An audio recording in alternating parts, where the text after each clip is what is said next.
This story begins with a lone adventurer who chose to break the world's most sacred taboo. Legend says that devouring a monster means inviting its evil essence into your very soul.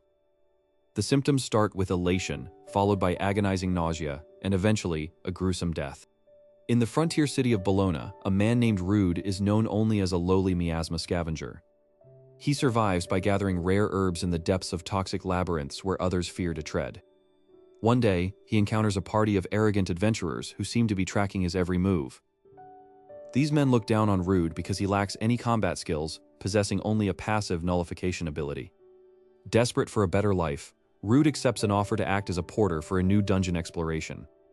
He travels toward the Aalo Mountains, unaware of the trap being set by his new teammates. As they descend into the fourth layer of the labyrinth, the difficulty spikes beyond their expectations. Suddenly, a B-rank minotaur crashes through the ceiling, towering over the terrified group. In a moment of cold calculation, the party leader stabs Rude in the back and uses him as bait. They cast skills on him to attract the monster's fury before making their cowardly escape. Left alone and bleeding, Rude watches as the massive beast closes in for the kill. Miraculously, a structural collapse traps the monster's leg, giving Rude a temporary reprieve. Hours pass as Rude teeters on the edge of death, his stomach growling with an unnatural hunger. Driven by a primal instinct to survive, he begins to eye the flesh of the dying monster. He remembers the warning that eating mana-rich meat would turn him into a monster himself. But Rude decides that becoming a monster is better than dying as a coward. He bites into the raw, pulsating flesh, and a surge of alien power floods his veins. His body contorts as the Minotaur's essence tries to rewrite his very DNA. Thanks to his unique nullification skill, he manages to absorb the power without losing his mind. Suddenly, a series of system messages appear, announcing his acquisition of the Minotaur's skills. When a swarm of monsters approaches, Rude unleashes a devastating roar that paralyzes them in place. He swings a heavy battle axe with ease, tearing through the enemies that once terrified him. Every kill provides more sustenance, and Rude finds himself craving more monster meat. He realizes that he has become the ultimate apex predator within these dark halls. With his new powers, he begins the long climb back to the surface to seek justice. Back at the guild, the betrayers are shocked to see the man they murdered walking through the doors. Rude doesn't say a word, his silent presence radiating a pressure that makes the air heavy. The party leader tries to threaten him, but Rude simply stares into his soul with burning eyes. A truth officer is called to investigate the conflicting stories of the dungeon raid.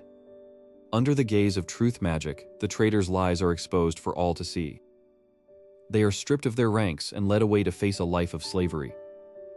The guildmaster grants Rude a significant reward for his survival and the information he provided.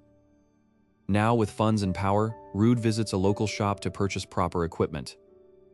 He buys a magic bag that can store massive amounts of items without adding weight. He returns to the Miasma Labyrinth, determined to test his new strength on deeper floors. He discovers that his level has skyrocketed to 42, a feat unheard of for a scavenger. As he hunts deeper, Rude realizes his journey has only just begun, and the world will soon fear the name of the Monster Eater. Rude stands at the edge of the forest, staring at the distant spires of frontier city Bologna. His footsteps are heavy as he enters the city gates, ignoring the whispers of the guards.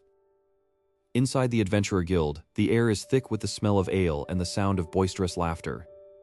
Bayer sits at the center table, regaling a crowd with a fabricated tale of Rude's tragic death. The doors swing open, and the room falls into a deafening silence as Rude steps into the light. Bayer's mug crashes to the floor, ale splashing across his polished boots. Guildmaster Lan Carr emerges from the balcony above, his eyes narrowing at the unexpected survivor. Rude points a steady finger at the scarlet sword, his voice echoing through the silent hall.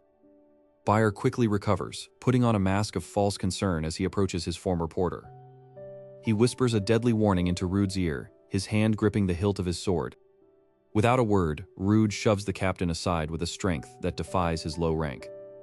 Lan Carr summons the Truth Officer, a mysterious woman veiled in white silk.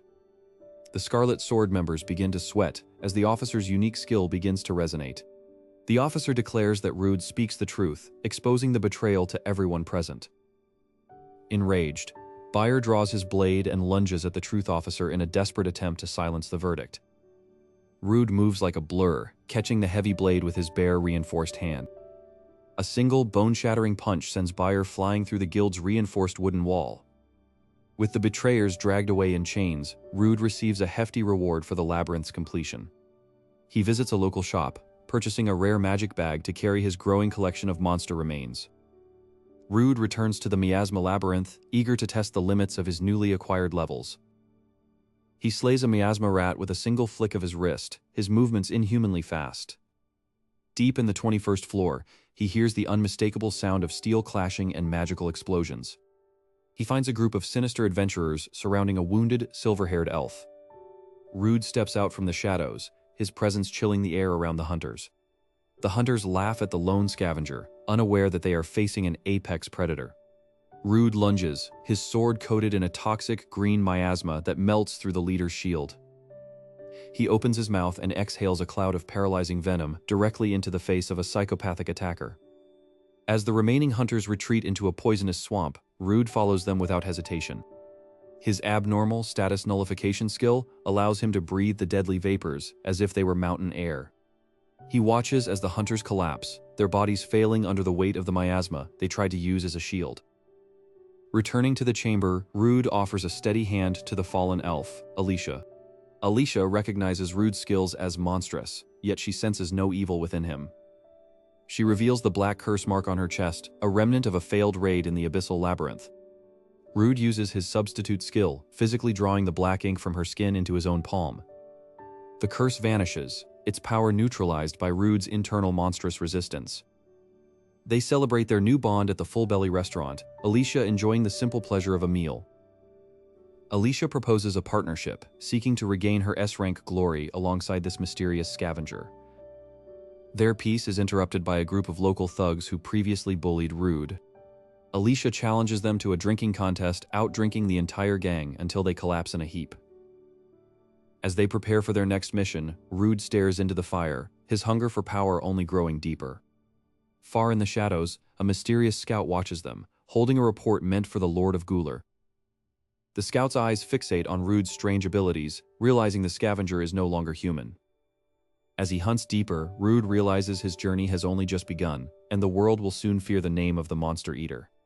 Rude and Alicia stand at the threshold of the deepest chamber, the air thick with the suffocating scent of ancient miasma. Behind them, the elite subjugation force led by Lanari prepares their weapons for the final assault. A thunderous roar echoes through the halls as the miasma dragon Bazista emerges from the shadows. Rude activates his flash step, becoming a blur of motion as he avoids the dragon's corrosive breath. Alicia raises her staff, summoning the spirits quintet to barrage the beast with elemental fury. Rude leaps onto the dragon's back, plunging the cursed sword Graham into its thick scales. With a final surge of mana, the miasma dragon collapses, its body dissolving into pure energy. But the victory is short-lived as the chamber floor begins to crack, revealing a massive, pulsating egg. From the shell emerges the wise dragon Orphis, a creature of divine and terrifying presence. The adventurers watch in horror as Orphis speaks in a voice that vibrates through their very souls. Lanari leads a desperate charge, but the dragon swats the elite warriors away with telekinetic force. Alicia's mana is nearly depleted, her spirits flickering as she tries to maintain a barrier. Orphis mocks the humans, calling them mere rats in the face of his reincarnation. Rude realizes he must do the unthinkable to match the dragon's power. He devours the remaining essence of the high-ranked dragon, feeling his cells scream as they evolve. A massive pillar of dark mana erupts from Rude, shaking the entire labyrinth to its foundations. Orphis eyes the scavenger with newfound interest, sensing a predator that rivals his own divinity. The dragon launches a barrage of divine light spears, but Rude bats them away with his bare hands. Rude commands his comrades to retreat, taking the full weight of the dragon's aura onto himself. He pours every ounce of his absorbed mana into the sword Graham, the blade lengthening into a pillar of darkness. Alicia uses the last of her strength to cast a haste spell on Rude, her eyes filled with trust. Rude becomes a flash of light, bypassing the dragon's defenses in a heartbeat. He carves through the dragon's divine barrier, the sound like shattering glass echoing through the cave. Orphis roars in genuine agony as the scavenger's blade bites deep into his chest. The dragon attempts a final self-destruction, gathering mana to take the entire mountain with him. Rude ignores the heat, stepping into the center of the explosion with his void-like aura. He activates Skill Devour, literally swallowing the dragon's self-destructive mana into his own body. The blinding light fades, leaving a silent, hollowed-out cavern and a defeated god. Rude falls to his knees, his armor shattered, and his body steaming from the internal heat. Alicia rushes to his side, her tears falling onto his scarred hands as she begins to heal him. Lenari and the surviving adventurers approach, bowing their heads in respect to the man they once mocked. The miasma that once plagued the labyrinth begins to dissipate, replaced by a clean, fresh breeze. Days later, the city of Bologna throws a grand festival to honor the miasma hero. Rude sits at the Full Belly restaurant enjoying a quiet meal with Alicia and his new friends. He looks at his hands, knowing that while the taboo still marks him, he has used it to protect what matters. Alicia offers him a toast, her curse completely gone and her spirits more vibrant than ever. The news of Rude's power has reached the capital, and many seek to understand the mystery of the Monster Eater. For the first time in years, the labyrinths of Bologna are silent, their ancient malice cleansed by the scavenger's hunger. Rude and Alicia walk toward the city gates, ready to face whatever new challenges the world has in store. No longer a scavenger in the dark, Rude has finally found his place as a guardian of the light.